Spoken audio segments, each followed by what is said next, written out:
Alléluia.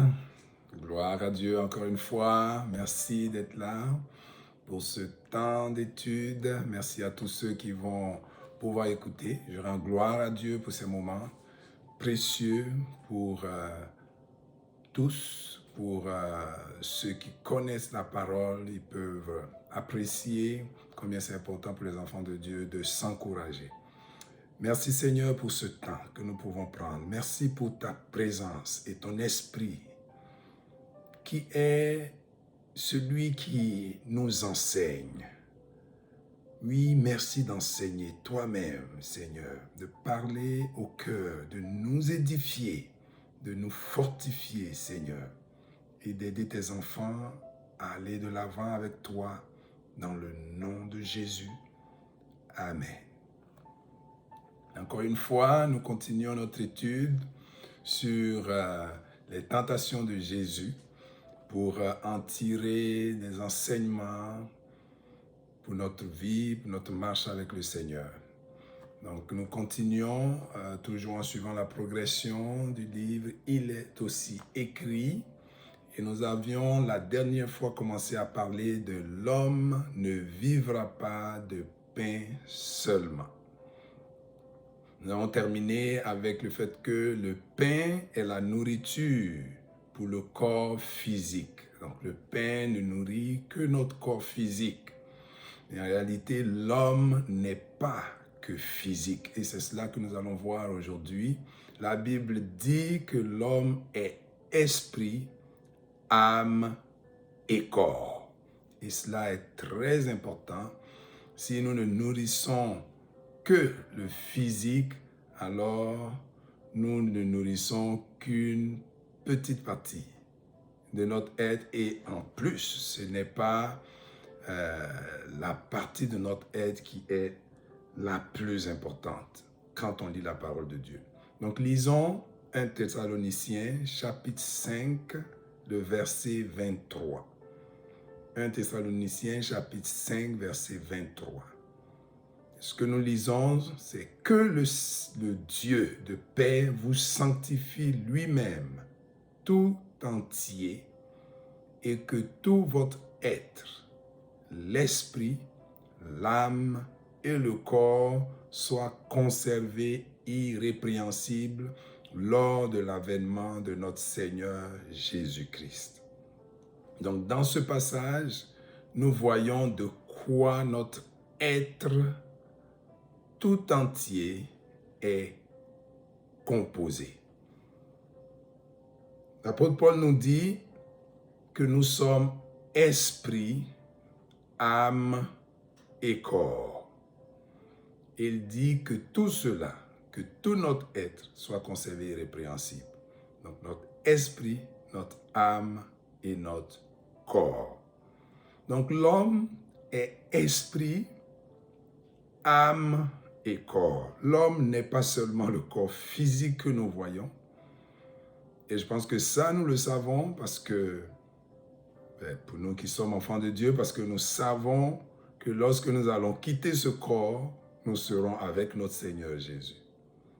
Nous savons que l'enfer existe et que ceux qui n'ont pas donné leur vie à Jésus ne pourront pas être avec lui et vont se retrouver en enfer.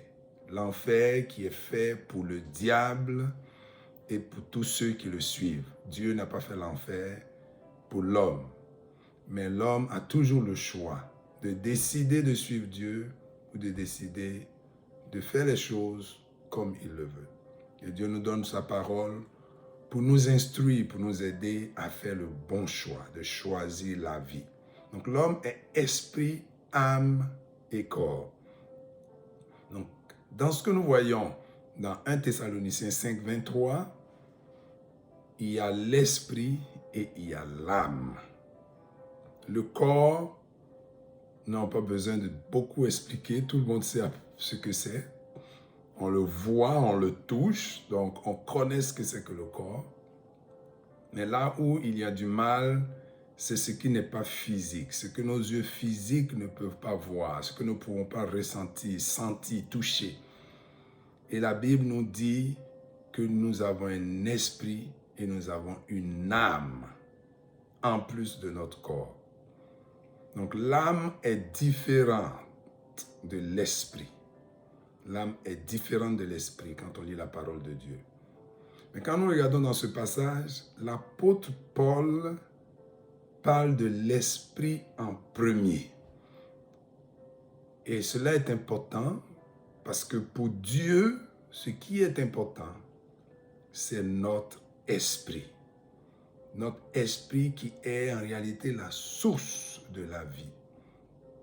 Et souvent on va parler de souffle de vie. Quand on souffle de vie, celui qui n'a plus de souffle, il n'a plus de vie en lui, en réalité.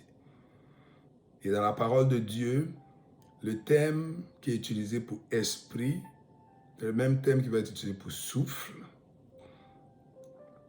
Et nous allons voir ça dans la parole de Dieu quand nous la lisons, que nous cherchons les thèmes qui sont utilisés en arrière des mots. Donc nous sommes familiers avec le corps qui nous permet, avec les 5 sens, d'entrer en contact avec l'extérieur. Donc on peut toucher, on peut goûter, on peut voir, on peut sentir, etc. Donc ça c'est le corps qui a ces 5 sens et qui nous permet de vivre sur la terre. Okay? Personne ne peut vivre sur la terre et être en communion avec les autres, en communication avec les autres, en relation avec les autres sans un corps physique. Donc dès qu'on n'a plus le corps physique qui est capable d'opérer, ben, on ne peut plus vivre sur cette terre. Le corps physique est nécessaire pour vivre sur cette terre.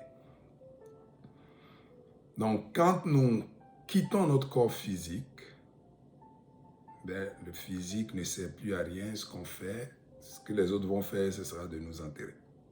Okay. Donc la Bible parle aussi de l'âme. Et l'âme, le thème qui est utilisé dans le Nouveau Testament, donc dans le grec, pour l'âme, c'est le thème psyché. Et c'est de là que découle psyché, psychologie, psychanalyse, etc. Donc, quand on parle de psychologie, ça traite les choses qui touchent en réalité à l'âme. Ça peut pas aller au-delà. Et l'âme est notre partie, la partie de notre être qui a l'intellect, qui est le mental, le raisonnement, les émotions, la volonté. Okay? Donc ça, c'est la partie, ça c'est notre âme. Quand on parle d'esprit, il s'agit de la partie de notre être qui nous permet de rentrer en contact avec Dieu, de saisir les choses spirituelles, d'adorer Dieu.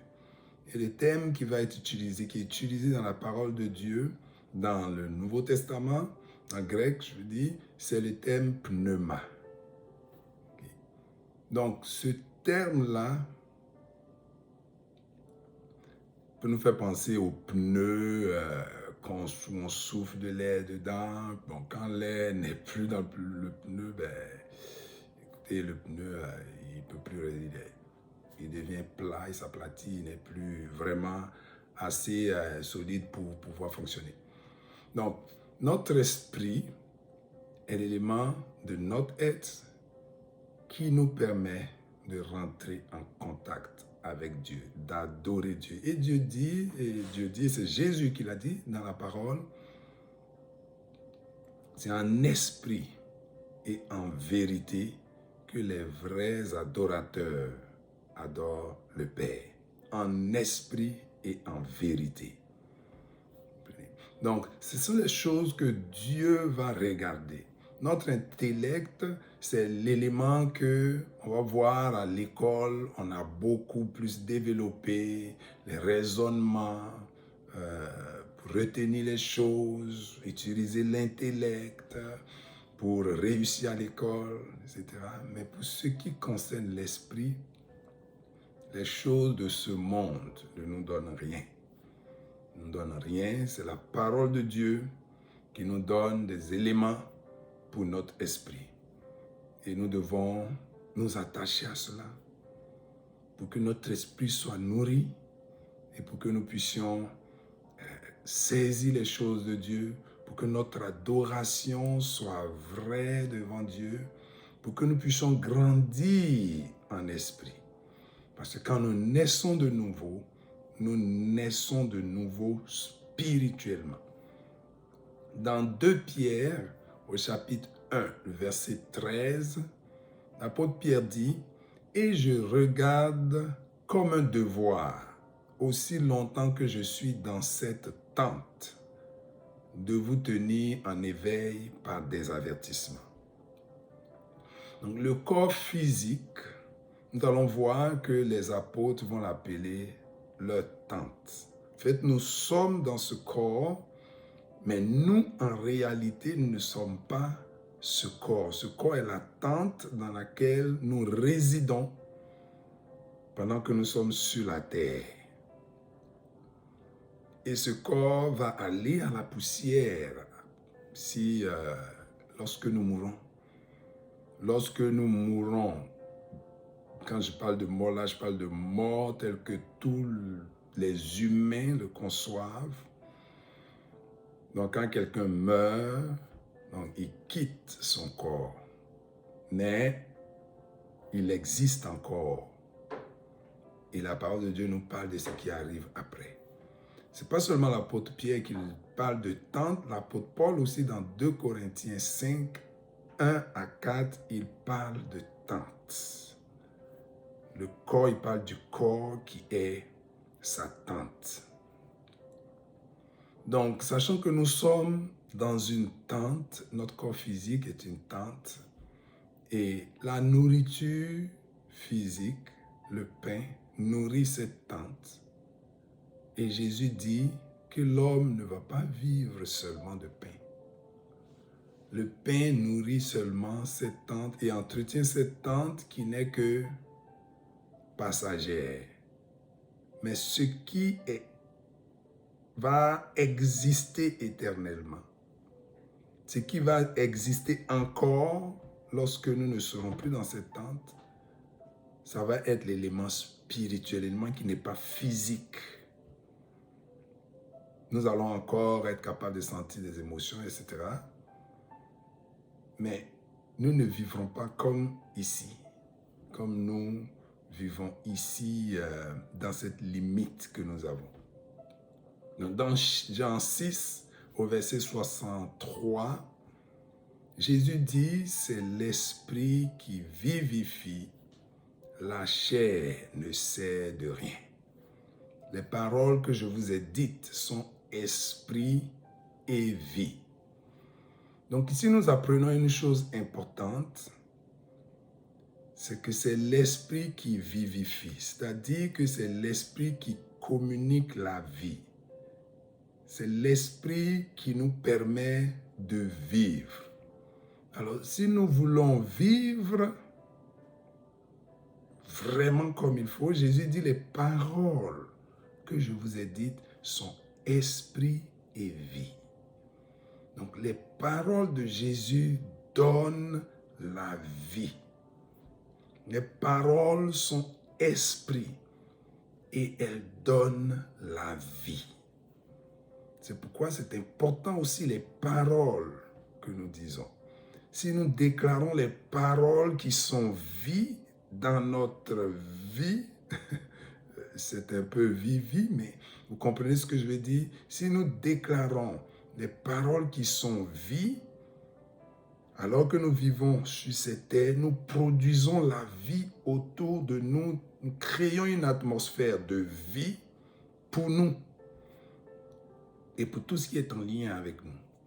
Mais si nous déclarons régulièrement des paroles qui ne sont pas vie, donc qui ne sont pas de Dieu, qui sont vides, alors nous créons une atmosphère de mort dans notre environnement et l'ennemi s'en saisit pour faire ce qu'il a envie de faire.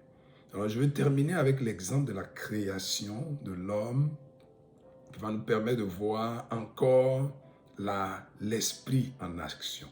Donc Dieu, quand il créait l'homme, a dit « créons l'homme à notre image. Qu'est-ce qu'il a fait? Il a pris de la terre, il a pris la poussière de la terre, et la Bible dit qu'il a formé une masse. Avec cette masse de terre, il a formé l'homme. Mais ce tête qui était là était sans vie. Qu'est-ce que Dieu a fait? Il a soufflé la vie dans l'homme. Il a envoyé son esprit dans l'homme. Et l'esprit de Dieu dans l'homme a donné la vie à cette masse de terre. Et cette masse de terre est devenue une âme vivante, un être vivant. La vie qui vient de Dieu dans l'homme, l'esprit qui vient de Dieu dans l'homme donne la vie à l'homme. Si les paroles que Jésus dit sont esprit et vie, ces paroles viennent pour donner la vie à notre être. Pas seulement la vie éternelle, mais produire aussi la vie dans les choses de notre vie, les choses qui tendent à mourir. L'esprit de vie peut tenir cela. Et c'est un principe qui marche dans le monde de Dieu, dans la vie que Dieu nous donne. Et ces choses sont bonnes à savoir pour entretenir notre esprit. Nous entretenons notre esprit par les choses spirituelles, par la marche avec Dieu, par la piété, par les paroles que Dieu nous a données, en ne négligeant pas notre esprit. L'esprit est la partie de notre être qui donne la vie. Si nous voulons que tout notre être soit soutenu par la vie, nous devons entretenir notre esprit. Et quand l'homme a péché, la Bible dit que l'homme est mort. Cette mort était la mort spirituelle parce que l'homme a été coupé de sa source de vie, a été déconnecté de Dieu. Adam et Ève étaient connectés à Dieu. Ils avaient la vie de Dieu en eux, sur eux, complètement. Mais quand le péché est venu, quelque chose s'est passé, ils ont été séparés. Et cette séparation a fait que leur esprit ne pouvait plus être connecté à la source qui est Dieu lui-même pour vivre la vie de Dieu. C'est comme un portable qui a commencé à vivre a commencé à fonctionner juste sur sa batterie. Après un certain temps, la batterie va se vider et le portable ne pourra plus fonctionner. Et c'est ce qui s'est passé pour l'homme. Mais Dieu est venu par Jésus-Christ. Gloire soit rendue à Dieu pour nous redonner la vie, pour nous reconnecter avec lui, pour nous donner un esprit nouveau, mettre son esprit en nous et nous permettre d'être reconnectés avec lui pour vivre la vie qu'il a pour nous. Et cette vie que nous avons sur la terre, dans cette tente, est une vie qui continuera au-delà de la terre pour être avec Dieu éternellement. Alors soyez bénis par ce partage. Que le Seigneur vous garde, que le Seigneur vous fortifie dans votre marche avec lui, que son esprit vous ouvre l'esprit pour que les choses de l'esprit deviennent plus importantes dans votre vie que toute autre chose. Seigneur, merci pour ce temps, merci pour ton amour, merci pour ta grâce, merci de ce que toi-même tu as pourvu à tout ce qui nous est nécessaire. Que la gloire te revienne dans nos vies au nom de Jésus. Amen.